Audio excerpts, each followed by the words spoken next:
श्री शिवाय नमस्तुभ्याम। हर हर महादेव। कैसे हैं आप सब। देखिए, आज का ये वीडियो बहुत ही ज़्यादा खास होने वाला है।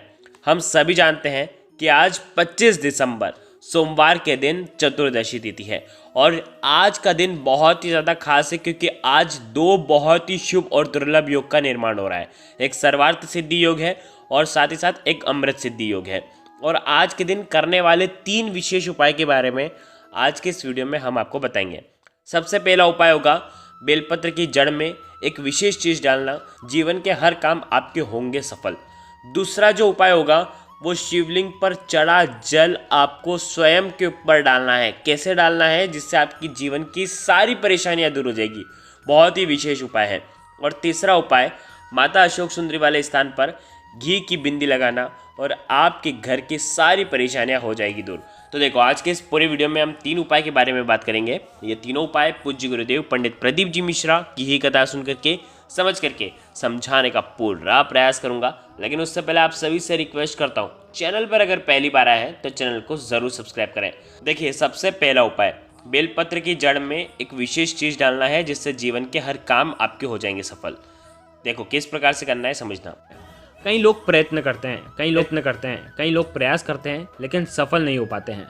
बहुत मेहनत करते हैं लेकिन परिपूर्ण रूप से उनको फल की प्राप्ति नहीं होती है। ठीक है, तो आपको बहुत ही आसान सा उपाय करना है। किसी भी चीज़ को अगर आपको पाना है ना, धन को कमाना है, व्यापार अच्छा चले, तो आपको ये उपाय करना है। अगर आप व्यापार करते हैं, मेहनत भी बहुत करते हैं लेकिन पर्याप्त धन की प्राप्ति नहीं हो पा रही है, तो आपको ये उपाय करना चाहिए। जब ज़िंदगी में बहुत ज़्यादा परेशानियां हैं, बहुत ज़्यादा उलझने हैं, कोई भी व्यक्ति अगर सफल नहीं हो पा रहा है, चाहे वो विद्यार्थी हो, चाहे वो व्यापारी हो, चाहे वो नौकरी करता हो, तो मात्र एक उपाय आपको करना है। देखो, ये उपाय बहुत ही खास है, बहुत ही खास, यानी कि बहुत ही खास है। इस उपाय को करने के लिए क्या क्या सामग्री लेना है? मात्र 1 चुटकी लाल चंदन, ठीक है, और साथ में लेना है तांबे के पात्र के अंदर जल। और ये जल जो है आपके घर के मटके का ही जल होना चाहिए। आ गई आपको बात समझ में। अब इस तांबे के पात्र के अंदर जो जल भरा है, इसी के अंदर आपको लाल चंदन, 1 चुटकी लाल चंदन आपको इसके अंदर डाल देना है। ठीक है, अब आपको क्या करना है, बेल पत्र के पेड़ के वहां पर जाना है। सोमवार के दिन जो भी व्यक्ति बेल पत्र की जड़ में लाल चंदन मिश्रित जल श्री शिवाय नमस्तुभ्यम का जाप करते हुए अर्पित करता है, उसके जीवन की सारी परेशानियां दूर हो जाती है। जो भी आपकी परेशानियां हैं उसका स्मरण करना कि हे महादेव, ये मेरी परेशानियां दूर हो जाएं, ऐसी इच्छा रख करके सोमवार के दिन बेलपत्र की जड़ में आपको ये लाल चंदन मिश्रित जल आपको अर्पित कर देना है। बस इतना सा उपाय करना है। पूरा लोटा जल वहीं पर आपको अर्पित करना है और आपको प्रार्थना करनी है कि आपके जीवन की सारी समस्या, सारी परेशानियां दूर हो जाएं। तो ये हो गया पहला उपाय। देखिए, अब हम बात करते हैं दूसरे विशेष उपाय की। शिवलिंग पर चढ़ा जल का किस प्रकार से आपको उपाय करना है समझना। यदि आपको कोई भी मनोकामना जो परिपूर्ण करना हो, उसके लिए आप ये उपाय कर सकते हैं। जो कई दिनों से परिपूर्ण नहीं हो रही है, तो आप ये उपाय कर सकते हैं। देखो, आपको इसके लिए आपको क्या क्या लेना है समझना। एक बेलपत्र लेना है, ठीक है। अब देखो, कई लोगों के पास बेलपत्र नहीं होते हैं, तो बेलपत्र, भगवान शिव के ऊपर चढ़े हुए बेलपत्र आप ले करके घर पर आना। समझना इस क्रिया को कैसे करना है। घर पर ले करके आ जाना, ठीक है। अब आपको क्या करना है, एक बेलपत्र आप लेकर के आए। बेलपत्र को शुद्ध जल से धोना, उसके बाद उपयोग में लेना। बेलपत्र के साथ में लेना है तांबे के पात्र के अंदर जल, ठीक है। ये इस लोटे का जो जल होगा वो आप आपके घर के मटके का जल ही लेंगे, अन्य जल कोई भी नहीं चलेगा, ठीक है। मटके का जल ले लेना। अब देखो, जो भी व्यक्ति ये उपाय करेगा, जिस भी व्यक्ति को मनोकामना परिपूर्ण करना हो, वो अपने सीधे हाथ में इस बेलपत्र को रखेगा। बेलपत्र को रखते समय कैसा रखना है, देखो, हम शिवलिंग पर बेलपत्र कैसा चढ़ाते हैं, यानी कि चिकना वाला जो साइड है भगवान शिव को स्पर्श होता है, लेकिन आपको यहाँ पर बेलपत्र कैसे रखना है, आपके हाथ पर सीधा रखना है, यानी कि खरदूरा वाला हिस्सा आपके हाथ पर टच होना चाहिए और चिकना वाला हिस्सा जो है वो ऊपर की साइड हो जाएगा। आ गई आपको बात समझ में। अब इसी हाथ के ऊपर, इसी बेलपत्र के ऊपर आपको ये जो तांबे का पात्र जो लेकर के आया ना, जिसके अंदर जल है, ये आपको रख देना है। आ गई आपको बात समझ में। अब इसे अपने हाथ में ले करके पूरे घर में घूम जाना है। केवल वॉशरूम को छोड़ देना, बाकी पूरे घर में आपको घूम जाना है। जब आप घूमोगे पूरे घर में, तब आपको कुंदकेश्वर महादेव का नाम लेना है। देखो, स्क्रीन पर आपको नाम लिखा हुआ मिल जाएगा, कुंदकेश्वर महादेव, ठीक है। कुंदकेश्वर महादेव का नाम ले लिया, पूरे घर में आपको घूम जाना है और आपको घर से बाहर निकलना है और आपके घर के सबसे नज़दीक में जो भी भगवान शिव का मंदिर है वहाँ पर आपको जाना है। अब देखो इस उपाय को समझना किस प्रकार से करना है। देखो आप जैसे ही घर के बाहर निकलोगे तो आप एक खाली कटोरी भी लेकर के निकलना, ठीक है, खाली कटोरी, और आपको भगवान शिव के मंदिर में चले जाना है। अब आपको क्या करना है, ये जो खाली कटोरी है सबसे पहले आपको जलाधारी की वहाँ पर रख देनी है। अब आप जो आपके हाथ में जो 1 लोटा जल है जिसके नीचे बेलपत्र है, बेलपत्र की डंडी आपकी तरफ ही होनी चाहिए, ठीक है। अब आपको क्या करना है, आपकी जो भी इच्छा है वो बोल करके आपको ये पूरा लोटा जल भगवान शिव के शिवलिंग पर श्री शिवाय नमस्तुभ्यम का जाप करते हुए आपको अर्पित कर देना है, ठीक है। आ गई आपको बात समझ में।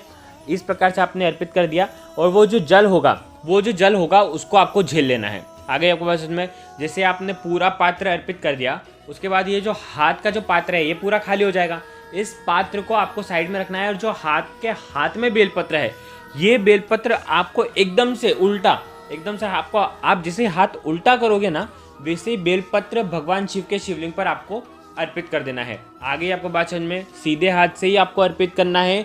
और अर्पित करते देखो, हाथ में जब था तो खरदूरा वाला हिस्सा आपको स्पर्श हो रहा था, और जब भगवान शिव के शिवलिंग पर अर्पित करोगे तो चिकना वाला साइड भगवान शिव को शिवलिंग पर स्पर्श होगा। और आपको इस प्रकार से अर्पित करना है। देखो वीडियो के अंदर बताने का प्रयास कर रहा हूँ, इस प्रकार से आप अर्पित कर देना। बस इतना सा उपाय करना है। और उसके बाद जो जल आपने झेला है वो जल आपको हाथ में लेना है और उसके बाद आप महादेव से प्रार्थना करना कि ये जो मेरी मनोकामना है ये जल्द से जल्द आपको परिपूर्ण करना है।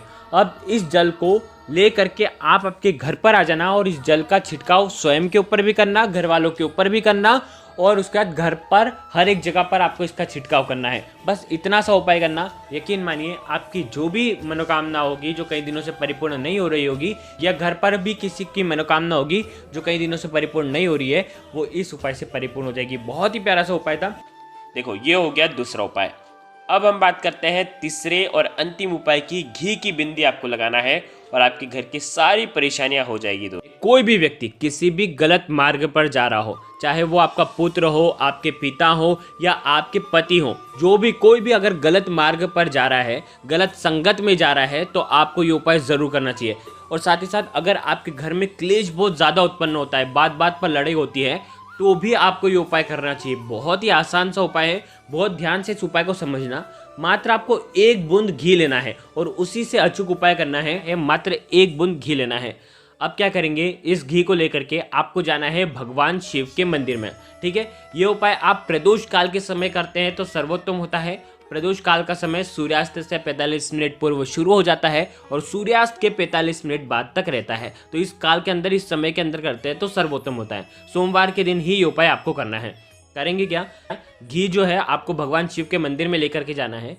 अब आप क्या करेंगे, आपके सीधे हाथ की चीठी उंगली के पास वाली जो उंगली है, जिसे अनामिका उंगली कहते हैं, अनामिका उंगली के अंदर घी लगाना है और उस उंगली को आपको अशोक सुंदे वाले स्थान पर स्पर्श कराना है। और आपके मन में यही रहना चाहिए, मेरे घर से क्लेश खत्म हो, मेरे घर से कर्ज मुक्ति हो, मेरे घर में सब सुख संपदा से रहने लगे। इस प्रकार से आपको शुभ भावों के साथ आपको घी लगा देना है। अब ध्यान रखना, आपको घी वाली जो उंगली है उसे धोना नहीं है। आप सीधे आपके घर पर आ जाएं और आपके घर के मुख्य द्वार पर आपको इसकी एक बिंदी लगानी है। देखिए, जब आप बिंदी लगाएंगे तो विशेष एक चीज का ध्यान रखना, सुख शांति चाहते हो तो चंद्रमौली महादेव का स्मरण करना, रोग मुक्ति चाहते हो तो कुंदकेश्वर महादेव का स्मरण करना, देखिए कर्ज मुक्ति चाहते हो तो वटकेश्वर महादेव का स्मरण करना। इस प्रकार से आप जो भी महादेव का स्मरण करते हैं तो आपके घर में उस हिसाब से प्रभाव पड़ेगा। अगर घर में क्लेश ज़्यादा हो तो चंद्रमौली महादेव का स्मरण कर लेना, अगर घर में रोग ज़्यादा हो तो कुंदकेश्वर महादेव का स्मरण कर लेना।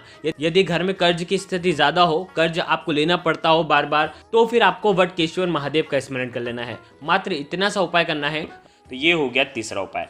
तो आज के इस पूरे वीडियो में हमने 3 विशेष उपाय के बारे में आपको बताया है। अगर आपको कुछ भी चीज़ समझ में ना आए तो कमेंट में एक बार पूछ लेना, गलती नहीं करना है। श्री शिवाय नमस्तुभ्यम। हर हर महादेव।